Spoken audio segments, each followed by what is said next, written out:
एक समय की बात है। सब्जी की नगरी में बहुत सारी सब्जियां मिलजुल कर रहती थीं। वहां कभी भी लड़ाई झगड़े नहीं होते थे, क्योंकि वहां के राजा बैंगन ने सबको बोला हुआ था कि अगर कोई भी लड़ाई करता हुआ दिखाई दिया तो उसे देश से निकाला दे दिया जाएगा। इसीलिए बहुत सारी सब्जियां आपस में मनमुटाव होने के बाद भी लड़ाई नहीं करती थीं। पर एक दिन ऐसी घटना घटती है कि मटर को नगर छोड़कर जाना पड़ता है। तुमने इस नगरी का रूल तोड़ा है, इसलिए तुम्हें यहाँ से जाना होगा। मैं जानती हूँ, लेकिन आप यह भी तो देखें राजा महाराज कि भिंडी ने मेरे साथ लड़ाई शुरू की थी। मैंने तुम दोनों की बातें भी ध्यान से सुनी थी और जितने भी गवाह थे उनकी बातों को भी ध्यान से सुना था, और आखिर में नतीजा यही निकला कि तुमने बहुत पहले ही इस लड़ाई की शुरुआत की थी। और आखिर में तुम्हारी इतनी हिम्मत कि तुमने भिंडी को थप्पड़ मार दिया। बस मुझे इससे ज्यादा और कुछ नहीं कहना, और तुम्हारी कोई बात भी नहीं सुननी है। तुम अभी अपना सामान बांधो और इस नगर को छोड़कर चली जाओ। मटर को बहुत दुख हो रहा था, क्योंकि वो जानती थी कि शुरुआत उसने नहीं की थी, पर भिंडी ने पता नहीं किस तरह सबको अपनी साइड मिला लिया और नतीजा उसके खिलाफ हो गया। मैं जानती हूँ बेटा, तू कभी झूठ नहीं बोलती। राजा का आदेश तो राजा का आदेश है। तू जहाँ भी रहे खुश रहना। तुम्हारी माँ का आशीर्वाद हमेशा तुम्हारे साथ है। मटर जब अपना देश छोड़कर जा रही थी तो भिंडी दरवाजे पर खड़ी होकर इतराने लगी। आहा, देखा मुझसे लड़ने का नतीजा। मैं जानती हूँ कि मैं झूठ नहीं बोलती, और इसीलिए मैं तुम्हें और मेरी बात ना सुनने के लिए इस नगर को श्राप देती हूँ कि एक दिन ये नगर खत्म हो जाएगा, और सब कुछ तभी सही होगा जब तुम आकर मेरे पैर पकड़ोगी और अपनी गलती की माफी मांगोगी और सबको सच बताओगी। मैं और तुमसे माफी मांगूंगी। जाओ जाओ, जल्दी जाओ यहाँ से, और अपनी शक्ल फिर कभी मत दिखाना। मटर वहां से चली जाती है, पर उसके मन में ये बात घर कर जाती है कि उसे बिना गुनाह की सजा दी गई है। इसीलिए वो उदास हो जाती है और मन ही मन कसम खाती है कि अब वो कभी भी किसी पर विश्वास नहीं करेगी। फिर काफी दूर चलने के बाद वो एक ऐसी जगह पहुंच जाती है जहां पर एक दूसरा नगर था, और वहां पर बहुत सारी सब्जियां थीं। तुम्हारा रंग रूप काठी हमारे यहाँ की सब्जियों से बिल्कुल भी नहीं मिलती। क्या तुम कहीं दूर से आई हो? हाँ, मैं बहुत दूर से आई हूँ। क्या आप लोगों के यहाँ मुझे रहने की जगह मिल जाएगी? हाँ, क्यों नहीं, पर तुम इतनी उदास हो, दुखी क्यों हो? नहीं, ऐसी तो कोई बात नहीं है। असल में मैं बहुत दिनों से चल रही हूँ, इसीलिए थक गई हूँ। तुम्हारा ये नगर बिल्कुल अलग है, बहुत सुंदर है। यहाँ की सब्जियां भी सुंदर दिखाई दे रही हैं। मैं जान सकती हूँ ये कौन सा नगर है? तभी वहां पर चलता हुआ एक लाल गोल मटोल टमाटर आ जाता है। हाँ हाँ, क्यों नहीं। तुम हमारी मेहमान हो तो तुम्हें पता होना चाहिए कि तुम कहाँ आई हो। तुम्हें बता दूं, माय डियर, यह जादुई सब्जी की दुनिया है। वहाँ हर सब्जी जादू जानती है, और हम लोग अपने जादू का इस्तेमाल हमेशा अच्छे कामों के लिए करते हैं। जानकर खुशी हुई। क्या मुझे एक घर मिल जाएगा रहने के लिए? मेरे पास तो ज्यादा पैसे भी नहीं है। डोंट वरी, मेरे पास 2 घर है, एक घर खाली पड़ा है, तुम उसमें रह सकती हो। मटर अपना सामान उठाने लगती है तो टमाटर उसे कहता है, तुम रहने दो, ये सामान जादू से तुम्हारे घर पहुंच जाएगा। टमाटर उसे एक सुंदर सा घर देता है। वो घर बहुत ही सुंदर था। उसे देखकर मटर को अच्छा लगा। जब तक तुम्हारा दिल करे तुम यहाँ पर रह सकती हो, और किसी भी चीज की चिंता मत करना। यहाँ पर सब कुछ जादू से होता है। बस तुम मुझे बता देना, और जो चीज तुम्हें चाहिए वह तुम्हें मिल जाएगी। और तुम इतनी उदास क्यों हो, खुश हो जाओ। तुम्हारा बहुत बहुत धन्यवाद। तुमने मुझे इतना प्यारा घर दिया। मैं अब थोड़ी देर अकेला रहना चाहती हूँ, अगर आप बुरा ना माने तो। नहीं, मैं बिल्कुल भी बुरा नहीं मानूंगा। तुम आराम करो, कुछ देर बाद यहाँ पर खाने का आयोजन है। नगर में सभी लोग मिलजुल कर खाना खाते हैं। नहीं, इसकी जरूरत नहीं है। मुझे बिल्कुल भी भूख नहीं है। टमाटर वहां से चला जाता है, लेकिन उसे मटर का स्वभाव बड़ा ही अजीब लगा। मैंने सुना है कि कोई मेहमान आया है जिसे तुमने अपना घर रहने के लिए दिया है। हाँ मेरे दोस्त, तुमने बिल्कुल सही सुना है, लेकिन मुझे ऐसा लगता है जैसे कि वह बहुत उदास है, उसके साथ बहुत बुरा हुआ है। परेशान मत हो, यहाँ पर आने के बाद सब ठीक हो जाता है। सब है ना उसके साथ यहाँ खेलने को, वो खुश हो जाएगी। हाँ यह भी तुमने सही कहा, चलो हम लोग खाने की तैयारी करते हैं। फिर सारी सब्जियां वहां पर अपने जादू से अलग अलग तरह के खाने का बंदोबस्त करती हैं और फिर खाने के समय पर नगर को सुंदर सजाया जाता है, अच्छा म्यूजिक चलता है और रंग बिरंगी लाइटें भी जलती हैं।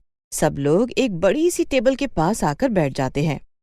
तभी टमाटर को मटर का ख्याल आता है और वो भागकर मटर के घर का दरवाजा बजाता है। अरे तुमने अभी तक कपड़े नहीं बदले, चलो जल्दी से तैयार हो जाओ, मैं तुम्हें लेने आया हूँ, खाने का समय हो गया है। मैंने तो तुम्हें कहा था ना कि मुझे भूख नहीं है, प्लीज, मैं नहीं आना चाहती, मेरा मूड अच्छा नहीं है। बस मैं कुछ नहीं सुनूंगा, जल्दी से तैयार हो जाओ। जब तुम हम सब लोगों के साथ बैठोगी तो तुम्हें अच्छा लगेगा। नहीं, तुम चले जाओ, मुझे किसी के साथ भी बैठकर अच्छा नहीं लगता, मुझे बस अकेले रहना है।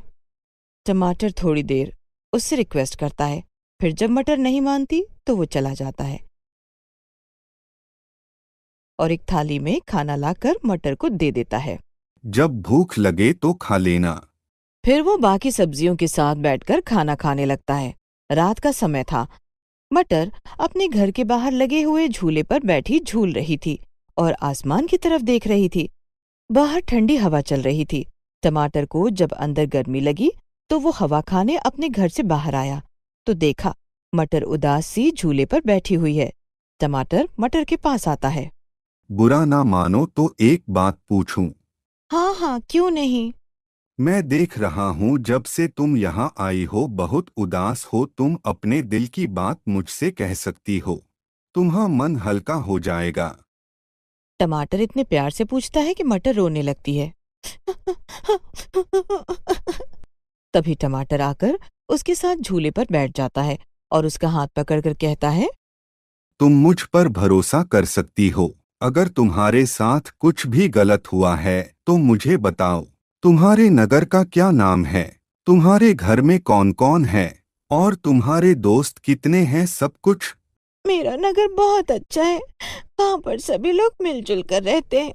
वहाँ का राजा बैंगन, और नगर में जो कोई भी लड़ाई करता है उसे नगर से निकाल दिया जाता है। उसी नगर में रहने वाली भिंडी मुझे बिल्कुल भी पसंद नहीं करती थी और उसने ना जाने किस तरह मुझ पर झूठा इल्जाम लगाकर मुझे नगर से निकलवा दिया। मुझे मेरी माँ की बहुत याद आ रही है, पता नहीं वो कैसी होंगी। परेशान मत हो, सब कुछ ठीक हो जाएगा, सच का सच और झूठ को झूठ एक न एक दिन सबके सामने आ ही जाता है। टमाटर को अपनी दिल की बात कहकर मटर को अच्छा लग रहा था। फिर वो अपने घर में जाकर सो जाते हैं। अगले दिन सुबह टमाटर मटर को लेकर बाहर घूमने जाता है और अपने दोस्तों से मिल जाता है। उसके बाद वो मटर को अच्छी अच्छी चीजें खिलाता है। आज मटर का मन थोड़ा सा हल्का था, लेकिन रात होते ही वो फिर झूले पर बैठ गई और अपनी माँ को याद करने लगी। मुझे लगता है तुम्हें तुम्हारी माँ की बहुत याद आ रही है, चलो तुम्हारे नगर चलते हैं। नहीं, बिल्कुल भी नहीं। हाँ, मुझे अपनी माँ की याद आ रही है, पर मैं उस नगर में ऐसे नहीं जाना चाहती जब तक वो भिंडी अपनी गलती नहीं मान लेती और मुझसे माफी नहीं मांग लेती। ये सुनकर मटर खुश हो जाती है और जादुई टमाटर अपने जादू से मटर की माँ को उससे मिलवा देता है। ओह मेरी बेटी, तुम्हें देखकर मुझे बहुत खुशी हो रही है।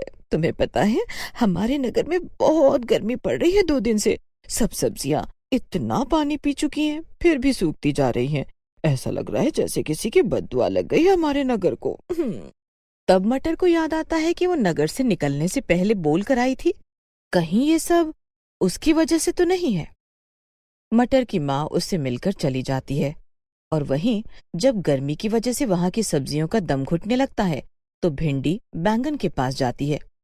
बैंगन भैया, ये सब कुछ मेरी गलती की वजह से हो रहा है, मेरे झूठ बोलने की वजह से हो रहा है ये सब। साफ साफ कहो, खुलकर कहो, तुम क्या कहना चाहती हो?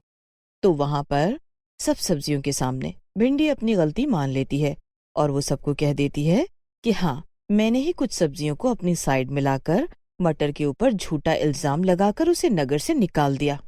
मैं जानती थी मेरी बेटी कभी झूठ नहीं बोलती। देखो, वो इतना सच बोलती थी कि उसकी बद्दुआ लग गई हम सबको। ओह मेरी प्यारी बच्ची, मुझे तुम्हें रोकना चाहिए था। मैं खुश हूँ, तुम जहाँ पर भी हो। क्या तुम्हें पता है कि तुम्हारी बेटी कहाँ रहती है? हम अभी उसके पास जाएंगे। भिंडी उससे माफी मांगेगी, हमारे पापों का प्रायश्चित होगा। मटर की माँ अपने नगर से बहुत प्यार करती थी, इसीलिए वो बैंगन राजा को बता देती हैं कि मटर अभी जादुई नगरी में रह रही है। सब लोग वहां जाते हैं और जादुई सब्जियों के सामने मटर से माफी मांगते हैं। मैं अपने नगर और वहाँ की सब्जियों से बहुत प्यार करती हूँ, इसीलिए मैं तुम सबको माफ करती हूँ। तुम कितनी अच्छी हो मटर, मुझे तुमने माफ कर दिया। चलो मेरी बहन, वापस चलो, चलो ना। नहीं, अब मैं वहां वापस नहीं जाना चाहती। लेकिन बेटा, तुम अनजाने शहर में कैसे रहोगी? इतने दिन से मटर को एहसास हो चुका था कि जादुई टमाटर उसे बहुत पसंद करता है और वो बहुत अच्छा और सच्चा भी है। मटर हाँ कह देती है। ये सुनकर जादुई नगरी की सब्जियां और उस नगर की सारी सब्जियां खुश हो जाती हैं और धूमधाम से उन दोनों की शादी करा देती हैं। उधर जादुई टमाटर मटर की दुनिया को बिल्कुल ठीक कर देता है और वो सब लोग वापस चले जाते हैं। अब मटर जादुई टमाटर के साथ खुशी खुशी जीवन बिताती है।